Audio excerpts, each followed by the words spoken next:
Good afternoon, students. Today we are starting our chapter number 2 of civics, salient features of constitution. In this chapter we will read about some features of our constitution and some fundamental rights and duties which are given to every Indian person. First of all, I would like to tell you that what is called the constitution. Constitution is an amendment constitution is a written document in which the set of rules are written.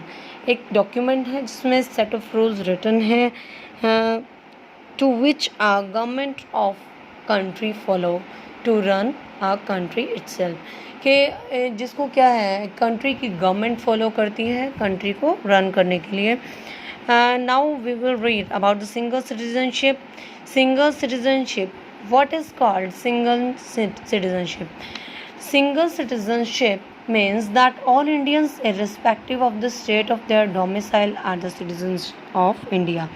कि जितने भी Indians हैं चाहे वो whether they are living in any state they are called the citizens of India.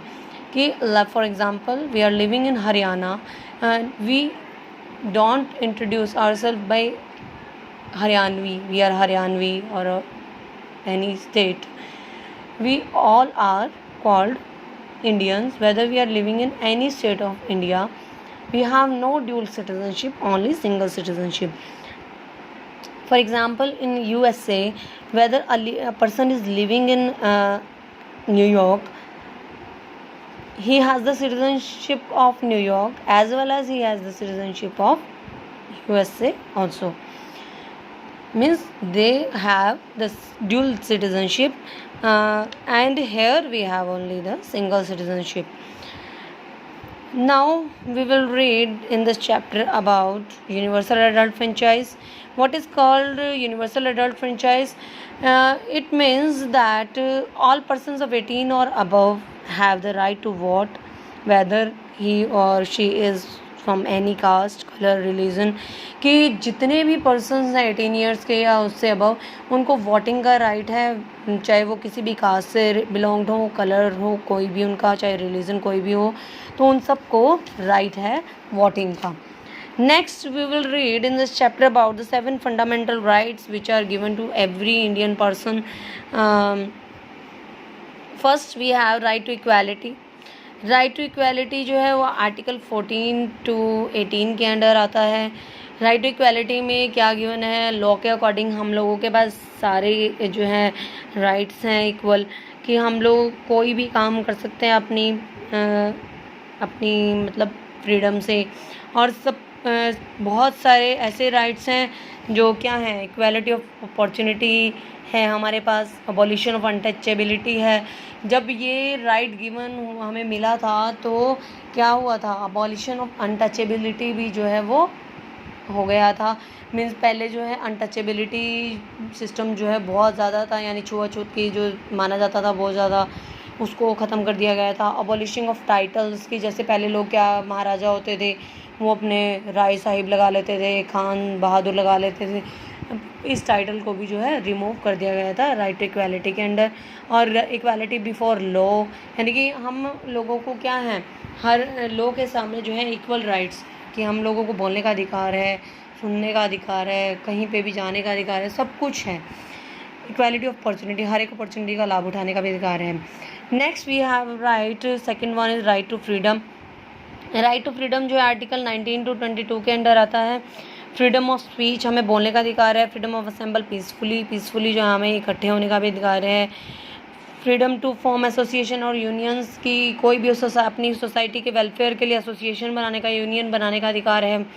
Freedom to settle in any part of India, India के किसी भी part में हम सेटल हो सकते हैं. Freedom to practise any profession, trade और business, कि किसी भी बिजनेस या ट्रेड को हम जो है चला सकते हैं. Next we have the third right, right against the exploitation, कि कोई भी आपका एक्सप्लॉयटेशन करता है कोई भी पर्सन, तो आप उसके अगेंस्ट जो सुप्रीम कोर्ट और हाई कोर्ट में जो है केस कर सकते हो. Next we have the right to freedom of religion, कि किसी भी रिलीजन को मानने का हमारे पास राइट है. Next we have the cultural and educational right, कि हम किसी भी कल्चर को फॉलो कर सकते हैं और हमारे पास जो है एजुकेशनल राइट भी है, हम एजुकेशन जो है वो गेन कर सकते हैं. Next, we have the right to constitutional remedies. This is the main right which is written in our constitution. Right to constitutional remedies है कि जितने भी ऊपर के जितने भी हमें राइट्स मिले, अगर कोई भी आपसे छीन लिया जाता है इनमें से कोई भी राइट, तो आप उस पर्सन के खिलाफ हाई कोर्ट या सुप्रीम कोर्ट में केस कर सकते हो उनके खिलाफ। तो ये हमारा राइट है, ठीक है। तो जो B.R. अम्बेडकर थे उन्होंने कहा था कि these rights are not allotted to us, there is no value of other rights, कि अगर ये राइट हमें ना दिया जाता तो बाकी जितने भी राइट जो थे उनकी कोई वैल्यू नहीं होती, क्योंकि जैसे हम लोगों को ऊपर के जो अधिकार दिए गए तो कोई भी पर्सन किसी को भी कोई अधिकार यूज़ करने से रोक सकता था, इसीलिए जो है ये राइट बनाया गया था, right to constitutional remedies. Next we have the right to education. Right to education के अंडर क्या है कि 6 years to 14 years के जितने भी चिल्ड्रन हैं उनको क्या है, फ्री एजुकेशन का राइट है गवर्नमेंट स्कूल्स में। They can gain the free education from the government school. Next, in this chapter we will read about the important writs. Important writs वो होते हैं जब आपको क्या है, आपसे फंडामेंटल राइट्स जो है वो छीन लिए जाते हैं तो सुप्रीम कोर्ट या हाई कोर्ट जो है वो रिट्स इशू कर देती है, जो जिस पर्सन के अगेंस्ट ये मतलब केस किया जाता है उनके अगेंस्ट जो है रिट्स इशू कर देती है। First writ name is habeas corpus. Habeas corpus के अंदर क्या गिवन है कि जैसे एक पर्सन की बॉडी जो है यानी डेड पर्सन की बॉडी, अगर कोई पर्सन हथिया लेता है, जैसे फॉर एग्जांपल क्या है, अगर मैं कहती हूँ कि मेरी कोई रिलेशनशिप का मेंबर कोई और पर्सन अपने अंडर उस बॉडी को रख लेता है और वो देने से मना कर देता है, तो आप हाई कोर्ट में या सुप्रीम कोर्ट में आप केस कर सकते हो उस पर्सन के खिलाफ। तो हाई कोर्ट या सुप्रीम कोर्ट जो है हैबिस कॉर्पस रिट जो है वो इशू कर देगा और उस बॉडी को अपने अंडर देने के लिए जो उस पर्सन को ये रिट इशू करके वो अपने अंडर उस बॉडी को ले लेगा। Next we have the mandamus writ. Mandamus writs के अंदर क्या होता है कि अगर लो लेवल की जो कोर्ट हैं अगर वो काम प्रॉपर्ली नहीं कर रहे हैं तो वो कोर्ट जो है, जो हाई कोर्ट और सुप्रीम कोर्ट है, वो मैंडेमस रिट इशू कर सकती है। फॉर एग्जांपल कि मान लो मैंने क्या किया कि डिस्ट्रिक्ट लेवल के कोर्ट में कोई केस जो है लेके गया और डिस्ट्रिक्ट कोर्ट ने सही से फैसला नहीं सुनाया, तो क्या है कि हम सुप्रीम कोर्ट या हाई कोर्ट में अगर केस डाल देते हैं तो वहाँ पे अगर हाई कोर्ट या सुप्रीम कोर्ट को वो सही डिसीजन नहीं लगता तो मैंडेमस क्या कर सकता है, उसको प्रॉपरली वर्क ना करने के लिए मैंडेमस इशू कर सकता है। Next we have the writ of prohibition. Writ of prohibition जो हाई कोर्ट या सुप्रीम कोर्ट इशू करती है लोअर लेवल के कोर्ट को यानी कि डिस्ट्रिक्ट लेवल के कोर्ट को क्या करने के लिए, टू स्टॉप इट्स प्रोसीडिंग, कि वो उसको ये कह सकते हैं कि कोई भी जो केस उनके कोर्ट में आया उसकी प्रोसीडिंग उसके लिए जो वो कार्रवाई कर रही है उसको बंद कर दें। Next we have the writ of certiorari. जो रिट ऑफ सर्टियोररी है वो हाई कोर्ट के द्वारा या सुप्रीम कोर्ट के द्वारा डिस्ट्रिक्ट कोर्ट को इशू किया जाता है, किस लिए, प्रोहिबिशन ऑफ डिसीजन, कि वो अपने डिसीजन को रोक दे, ठीक है, कोई भी जो केस है उसके उस केस के लिए अपने डिसीजन को रोक दे, इस ऑर्डर के लिए वो रिट ऑफ सर्टियोररी जो है वो इशू कर देती है। Next quo warranto. Quo warranto जो है उस सुप्रीम कोर्ट के द्वारा और हाई कोर्ट के द्वारा इशू किया जाता है किस पर्सन को, ऐसे पर्सन को जो गवर्नमेंट पोस्ट पे आ गया है बिना किसी प्रूफ के या बिना किसी एग्ज़ाम दिए या बिना किसी की मंजूरी के, जस्ट जैसे कहते हैं ना कि डिसीव करके धोखेबाजी से जो है वो आ गया है, तो उस इंसान को क्यू वारंटो इशू कर देते हैं हाई कोर्ट सुप्रीम कोर्ट कि आप अपना एविडेंस दो कि आप कहाँ से आए हो, किस पोस्ट से आए हो, कौन सा एग्ज़ाम आपने क्लियर किया है, तो आप किस पोस्ट पे कैसे आए हो, ठीक है, तो उनको ये इशू किया जाता है। Next we will read about the fundamental duties in this chapter. Fundamental duties हमारी क्या हैं कि जितने भी हमारे आइडियल इंस्टीट्यूशन बने हैं उनकी रिस्पेक्ट करें, या हमारे जितना जो नेशनल एंथम है, नेशनल फ्लैग है, उनकी रिस्पेक्ट करें, हमारी जो जितने भी हिस्टोरिकल बिल्डिंग्स हैं, हिस्टोरिकल इंस्टीट्यूशंस हैं, उनकी रख रखाव रखें, या जितने भी हमारे कॉन्स्टिट्यूशन में नॉर्म्स और रूल्स बनाए गए हैं उनको फॉलो करें, ठीक है। तो हम यूनिटी में रहें, ये सारे हमारे क्या हैं, ड्यूटीज़ हैं, ठीक है। Now we are reading our chapter number 2, salient features of the constitution 1. Our constitution has established a democratic society providing justice to all irrespective of their social और cultural background. हमारे कॉन्स्टिट्यूशन ने क्या किया है, एक डेमोक्रेटिक सोसाइटी को establish किया है जिसके अंदर जस्टिस दिया गया है सबको, इरिस्पेक्टिव ऑफ देयर सोशल और कल्चरल बैकग्राउंड. और सोशल और कल्चरल बैकग्राउंड जो है वो उनका क्या है, बिना भेदभाव का है. It has many salient features, some of which are given below. इसके कुछ फीचर्स हैं. फर्स्ट है हमारा single citizenship. The Indian constitution provides for a single citizenship. Indian constitution provide कराता है single citizenship. This means that all Indians irrespective of the state of their domicile are the citizens of India. कि जितने भी Indians हैं वो क्या हैं, बिना भेद के, चाहे वो किसी भी स्टेट में रहते हैं, उनका किसी भी स्टेट का डोमिसाइल बना है तो वो इंडिया का ही सिटीज़न कहलाएगा. This is unlike the system prevailing in USA. USA से ये अलग है सिस्टम जो पॉपुलर है यूएसए में, where one can be a citizen of New York state, कि एक सिटीज़न न्यूयॉर्क स्टेट का भी सिटीज़न हो सकता है, as well as American citizen, एक अमेरिकन सिटीज़न भी कहलाता है. In India, a person born in Punjab or Kerala can be a citizen of India and not a citizen of state or their domicile as well. कि एक person जो India में born हुआ है तो उसके पास क्या है, वो सिर्फ इंडियन ही कहलाएगा, ना कि सिटीज़न किसका, अपने स्टेट वाइज कोई सिटीज़न कहलाएगा, यह डोमिसाइल के अकॉर्डिंग कहलाएगा. This has been done to ward off separatist tendencies. कि ये जो है किससे बचने के लिए किया गया है, अलग होने से बचने के लिए किया गया है. And promote fraternity and unity among the people. और लोगों में फ्रेटर्निटी होता है ब्रदरहुड फैलाने के लिए, यानी भाईचारे की भावना को डेवलप करने के लिए और यूनिटी बनाने के लिए लोगों के लिए अंदर जो है ये सिंगल सिटीजनशिप प्रोवाइड कराई गई है. However by citizenship Amendment Act 2003, Government of India has decided to grant dual citizenship to all the persons of Indian origin. जो सिटीजनशिप अमेंडमेंट एक्ट 2003 था, गवर्नमेंट इंडिया की गवर्नमेंट ने क्या डिसाइड किया कि ड्यूल सिटीजनशिप भी दी जाए उन पर्सनस को इंडियन रीजन के जो कि माइग्रेट हुए हैं उधर दूसरी कंट्रीज़ में आफ्टर जनवरी 26 जनवरी 1950 के बाद जो लोग क्या हुए हैं, यहाँ से माइग्रेट हो गए हैं तो उनको ड्यूल सिटीजनशिप दी गई है. All privileges of an Indian citizen except the और सारे विशेषाधिकार दिए गए हैं इंडियन सिटीजन को except right of voting could be enjoyed by those holding dual citizenship. कि सिर्फ वोटिंग का राइट नहीं है, ठीक है, जिनके पास ड्यूल सिटीजनशिप है उनको वोटिंग का राइट नहीं, बाकी सारे अधिकार दिए गए हैं.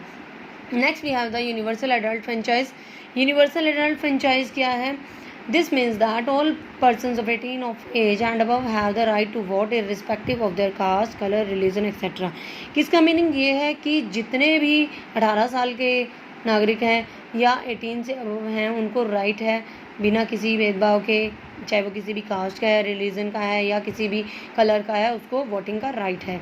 The British had provided for communal electorate under the act of 1919 and 1935. Act 1919 और 1935 के अंदर ब्रिटिश ने प्रोवाइड कराई थी पब्लिक इलेक्टोरेट यानी सार्वजनिक वोटिंग राइट जो है प्रोवाइड कराया था. The constitutional independent India has replace this system by introducing joint electorate. जो इंडिपेंडेंट इंडिया के कॉन्स्टिट्यूशन ने जो है इसको बदल दिया था इस सिस्टम को, उन्होंने जॉइंट इलेक्टोरेट जो है वो प्रोवाइड करा था, यानी कि संयुक्त में, ठीक है. According to this system resident voters of a constituency have to vote for the same candidate irrespective of caste और creed.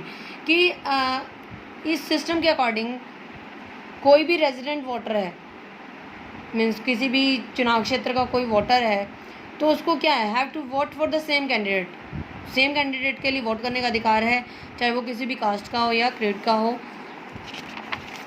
Similarly some seats are reserve for candidates from scheduled caste and and scheduled tribes, कुछ जो है seats reserve की गई हैं candidates के लिए, scheduled caste के कैंडिडेट्स के लिए और शेड्यूल्ड ट्राइब्स के कैंडिडेट्स के लिए. All people from such constituency have to vote for the candidates of area. हर एक सभी लोगों को क्या है, such constituency have to vote for candidates of the area. उस एरिया के जितने भी कैंडिडेट्स हैं उनके लिए, उनमें से किसी के लिए भी वोटिंग करने का राइट है. This system is aimed at curbing communal politics and for fostering communal harmony. ये सिस्टम का लक्ष्य क्या है कि कंट्रोल करना, क्या कम्युनल जो कम्युनल पॉलिटिक्स है उसको कंट्रोल करना, और जो कम्युनल हार्मनी है यानी एकता को बनाए रखना, मतलब शांति बनाए रखना, शांति को बढ़ावा देना जो है इसका सबसे मेन मोटिव है. Next we have the fundamental rights. Fundamental rights are basic human rights. ये बेसिक ह्यूमन राइट्स हैं which provide the conditions essential for the all round development of human being. जो क्या करते हैं, ऐसी कंडीशन प्रोवाइड कराते हैं जो ह्यूमन बीइंग के ऑल राउंड डेवलपमेंट के लिए ज़रूरी हैं. They protect people against unjust discrimination, कि अन्याय और विभेदीकरण से जो है ये हमें प्रोटेक्ट करते हैं. अमंग मेंबर्स ऑफ कम्युनिटी, जो समुदाय में जितने भी लोग हैं उनमें अन्याय ना हो या उनमें भेदभाव ना हो, उनसे बचाते हैं. They don't make distinction between human beings based on race, colour, sex, religion और अदर सच कंसिडरेशन, कि ये जो है भेदभाव नहीं करते हैं ह्यूमन बींग्स में, चाहे वो किसी भी जाति का हो, किसी रंग का हो, किसी भी रिलीजन का हो, या मेल हो या फीमेल हो, तो उन सबको सेम राइट गिवन है. They give recognition to dignity and equality of all human being. वो क्या है, पहचान देते हैं, शान देते हैं और equality of all human beings, मतलब ये they give recognition to dignity and equality of all human being. Human beings को क्या दिए इन्होंने, इक्वालिटी दी है, पहचान बनाई है उनकी. The fundamental rights are given in part 3 of constitution of India. Part 3 में गिवन है कॉन्स्टिट्यूशन ऑफ इंडिया में. They are classified into following categories. First we have the right to equality, article 14 to 18 के under आता है जो. The success of Indian democracy largely rest on right to equality of citizen. जो Indian democracy है वो किसके ऊपर सफल होती है, राइट टू इक्वालिटी सिटीज़न की होनी ज़रूरी है, उस पर डिपेंड करती है. Right to equality has political, social and economic components. इसके जो है कुछ पॉलिटिकल, सोशल और इकोनॉमिक कंपोनेंट्स भी हैं. First we have the equality before law. Article 14 guarantees both equality before law as well as equality in protection by law, कि जितने भी कानून के सामने जो है वो इक्वालिटी देती है, प्रोटेक्शन बाय लॉ यानी कानून के द्वारा जो प्रोटेक्शन दी जाती है उसमें भी इक्वली पार्टिसिपेशन है सबका, यानी कि सबको जो है प्रोटेक्ट किया गया है लॉ के द्वारा. Irrespective of economic status, caste, colour, creed, religion, whether he is of any caste, colour और क्रीड और रिलीजन, मीन्स सबको प्रोटेक्शन मिलेगी. सबके द्वारा सब जो लॉज बनाए गए हैं, जो कानून बनाए गए हैं वो सबके लिए हैं और सबके कानूनों के द्वारा जो है सबको प्रोटेक्ट किया जाता है. Practice of any kind of discrimination on these account makes it a punishable offence, कि अगर कोई भी ऐसा काम किया जाता है कि विभेदीकरण किया जाता है इस काम को लेके, तो उनके लिए क्या है, दंड दिया, पनिशेबल, उस अपराध के लिए क्या दिया गया है, दंड जो है घोषित किया गया है. Next we have the article 15 prohibits discrimination on ground mention in article 14. कोई भी रोक लगाई गई है विभेदीकरण करने पे जो आर्टिकल 14 में दिए गए हैं हमें rights. For example admission to educational institution, allotment of shops, कि अगर किसी एजुकेशनल इंस्टीट्यूशन में एडमिशन लेने की बात होती है, अगर नहीं मिल पाता तो लॉ ने सबको सेम राइट दिया है वहाँ पर. तो next we have the allotment of shops के अलॉटमेंट से रिगार्डिंग भी सेम राइट दिए गए हैं. Have to be made without discrimination mention in article 14. Article 14 में लॉ के अकॉर्डिंग जो है विदाउट डिस्क्रिमिनेशन जो है ये राइट हमें गिवन है. This ensure social and economic equality, हमारे को सोशल और इकोनॉमिक इक्वालिटी भी जो है गिवन है. Next we have the equality of opportunity. Article 16 provides for equality of opportunity for all citizen in matters relating to employment in an office under the central और state government. Article 16 जो है वो opportunity provide करता है सारे citizens को किसी भी ऑफिस में, कि कोई भी सेंट्रल लेवल की और स्टेट लेवल की गवर्नमेंट के अंडर जो हमें ये कहीं भी कोई भी काम कर सकता है. It prohibits any sort of discrimination on the ground mention in article 14. ये रोक लगाता है कोई भी विभेदीकरण करने पे, जो कि आर्टिकल 14 के अंडर हमें राइट्स देंगे उनमें, मतलब अगर विभेदीकरण किया जाता है तो उन पर रोक लगाता है। It also allows making of reservation of post in favour of schedule caste. ये क्या करता है? It also allows making of reservation of post in favour of schedule caste और tribes by passing a law. एक law pass करके जो है schedule caste और शेड्यूल ट्राइब्स के लोगों के लिए जो है रिजर्वेशन रखने के लिए, पोस्ट के लिए जो है रिजर्वेशन को भी क्रिएट करता है। At present 27% post in government services are reserved for other backward classes। Backward classes के लिए 27% जो है पोस्ट क्या की गई हैं, रिजर्व की गई हैं बैकवर्ड क्लासेस के लिए। And 15% for schedule caste and 7.5% for schedule tribes. 15% schedule caste के लिए और 7.5% जो है वो शेड्यूल ट्राइब्स के लिए मेंशन की गई हैं। Next we have the abolition of untouchability. Article 17 जो है अबोलिश करता है, मिटा देता है अनटचेबिलिटी की जो प्रथा थी पहले। And is practice in any form any person preventing the other form entering a place और पब्लिक वर्शिप और यूजिंग अ पब्लिक वेल। कि कोई भी पर्सन कहीं भी किसी भी धार्मिक स्थान पे जा सकता है, पूजा कर सकता है और किसी भी स्थान पर वो एंटर कर सकता है। As well as public transport system, public well का यूज़ किया जा सकता है, ट्रांसपोर्ट सिस्टम को यूज़ कर सकता है। Can be published by law, कि जो कानून के द्वारा जो है पब्लिश किए गए हैं, जितने भी कोई भी धार्मिक स्थल हैं या कुछ भी हैं, तो हर कोई पर्सन उनका यूज़ कर सकता है। Next we have the abolition of titles. Article 18 abolishes all the titles like Rai Sahib, Khan Bahadur, Maharaja etcetera. कि जितने भी पहले टाइटल्स यूज़ किए जाते थे, राय साहिब, खान बहादुर, महाराजा, तो ये टाइटल्स जो हैं इनको क्या है, negation of equal status for all, कि इनको जो है नकारा गया है, मतलब मना कर दिया गया है इनके यूज़ के लिए, सबके स्टेटस को इक्वल माना गया है। However title such as the Bharat Ratna etcetera given for meritorious public service और other titles in fields of sports. और कुछ टाइटल्स जो हैं भारत रत्न है, जैसे वो क्या है, मेरिटोरियस पब्लिक सर्विस, यानी पब्लिक सर्विस में अगर मेरिटोरियस है कोई पर्सन तो उनको मिलता है। अदर टाइटल इन फील्ड और स्पोर्ट्स, कुछ टाइटल जो हैं वो स्पोर्ट्स के फील्ड में मिलते हैं, एकेडमिक ऑनर्स मिल जाते हैं। और military service are not covered by this provision, कि जो मिलिट्री सर्विस के जो प्रोविज़न है वो उन पर रोक नहीं लगाई गई। मतलब ये सब जो हम अपनी खुद की, जो people of India gain with their knowledge, यानी विद एजुकेशन, कोई भी मतलब अपनी एबिलिटी से अगर कोई भी अगर टाइटल गेन करता है तो उन पे बैन नहीं है। Without any reason, if any person is using any title, they have given the punishment. The 42nd Amendment Act 1976 put certain restriction on the right to equality। 42nd जो amendment act है 1976, वो क्या करता है, restriction लगाई है उसने right to equality पे। A person cannot move the court if his right to equality is restricted to implement the directive principle of state policy. कि एक पर्सन कोर्ट में नहीं जा सकता अगर if his right to equality is restricted, और उसका right to equality अगर उस पर रोक लगाई गई है। To implement the directive principle of state policy, directive principle of state policy लागू करने के लिए अगर उसके राइट टू इक्वालिटी पे रोक लगाई गई है तो कोर्ट में वो इंसान नहीं जा सकता है। Next we have the right to freedom. Article 19 to 22 के अंडर जो गिवन है, this right is a cluster of 6 essential freedom. ये क्या है, ग्रुप है 6 एसेंशियल फ्रीडम्स का एंड देयर प्रोटेक्शन का। The constitution guarantees 6 basic freedoms to its citizens. First, freedom of speech and expression, बोलने का अधिकार है। And freedom to assemble peacefully without arms, assemble होने का पीसफुली जो है वो असेंबल होने का अधिकार है।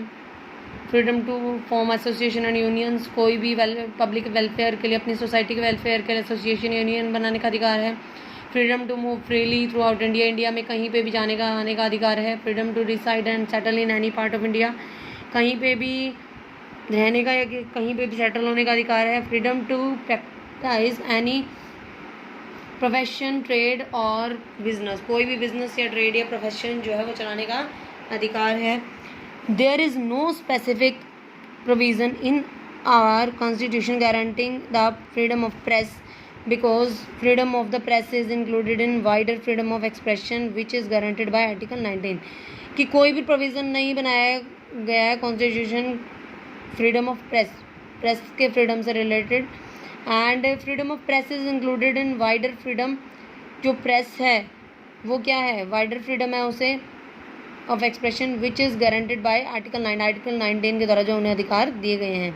The constitution restrict the state from enacting laws. जो कॉन्स्टिट्यूशन है वो क्या करता है, रिस्ट्रिक्ट द स्टेट को जो है पे रिस्ट्रिक्शन लगाता है जो लॉ बनाने से related, which could cartel these freedom, जो कि इन फ्रीडम्स को पे रोक मतलब फ्रीडम्स को ख़त्म करते हैं। But at the same time it does not mean that the state can't make laws. इसका मीनिंग ये नहीं है कि स्टेट लॉज नहीं बना सकता फॉर पब्लिक गुड और for protection of interest of trade and profession, कि जो पब्लिक के गुडनेस के लिए मतलब अच्छाई के लिए या प्रोटेक्शन के लिए ट्रेड और प्रोफेशन के वो लॉज बना सकती है स्टेट लेवल की जो गवर्नमेंट है। For example state can make the laws to prescribe certain minimum educational technical और other qualification for entry to a certain profession, कि स्टेट जो है वो लॉज बना सकती है क्या करने के लिए, प्रिस्क्राइब करने के लिए सर्टेन मिनिमम कम से कम एजुकेशनल टेक्निकल और जितने भी क्वालिफिकेशंस हैं उनके लिए जो है आज्ञा दे सकती है बनाने के लिए, for entry to a certain profession, कि ताकि वो अपने प्रोफेशन में एंटर कर सकें, यानी कि जो एजुकेशनल इंस्टीट्यूशन है, टेक्निकल इंस्टीट्यूशन है या क्वालिफिकेशंस के लिए वो लॉ बना सकती है। ठीक है। Next we have similarly the right to reside and settle in any part of India, कि इसी तरह से क्या है हमारे पास राइट हैं किसी भी इंडिया के किसी भी पार्ट में हम सेटल कर सकते, can not go against the laws of a particular territory.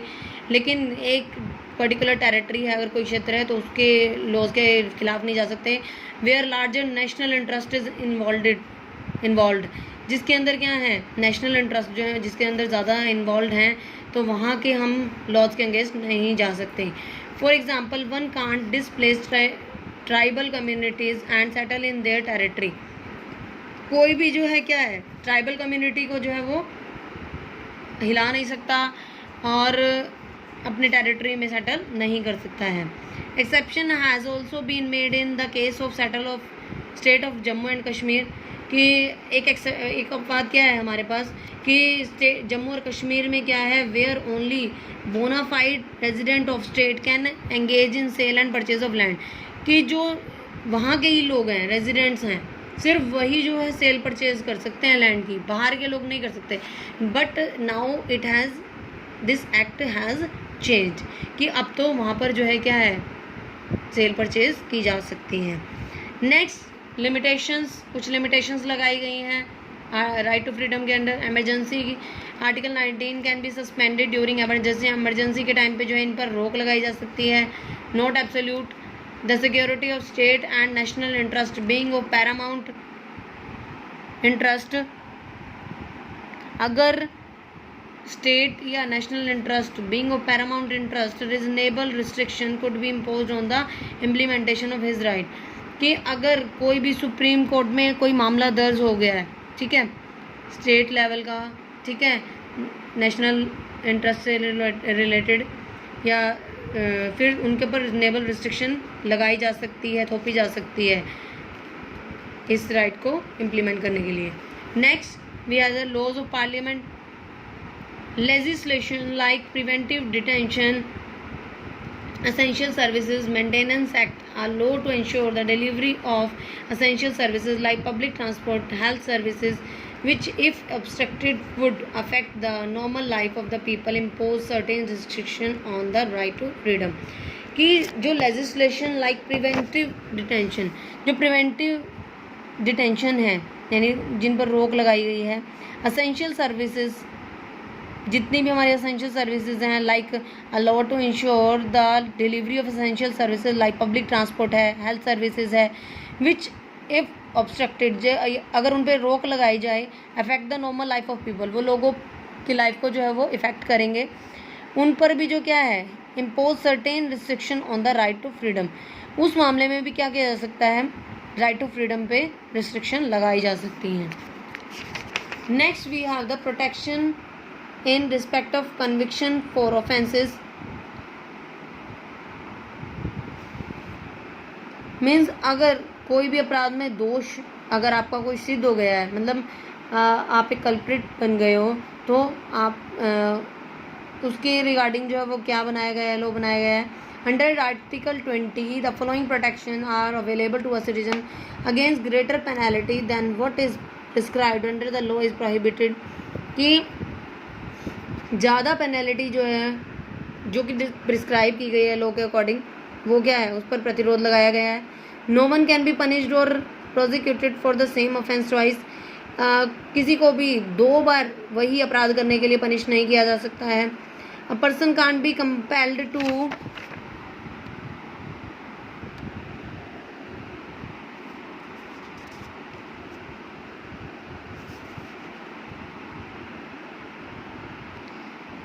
A person can't be compelled to be a witness in case where he himself is accused of offense, कि एक person खुद जो है अपना विटनेस नहीं बन सकता है जहाँ पे उसने खुद को जो है अपराधी ठहराया है।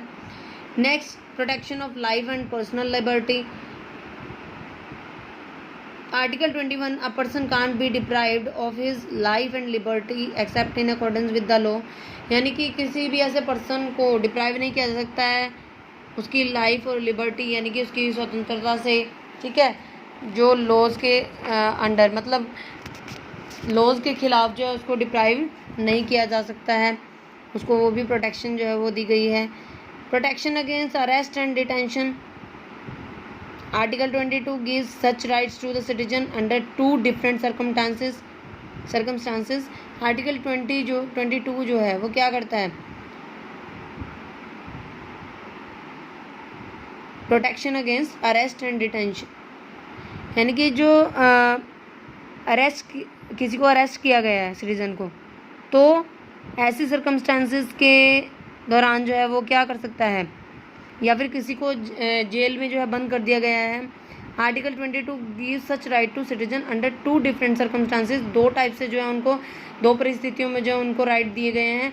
Ordinary circumstances, in the case of arrest under ordinary circumstances, जो आम सर्कमस्टांसेस हैं उसके अंदर अगर अरेस्ट किया गया है, the arrested person has the following right to be informed of his offence, कि अपना अपराध के बारे में जो है इन्फॉर्म करें। Next, to be presented before a magistrate within 24 hours, या फिर मैजिस्ट्रेट के सामने जो 24 आवर्स में जो है वो अपने आप को प्रेजेंट करे from the time of arrest, arrest होने से 24 घंटे पहले। सच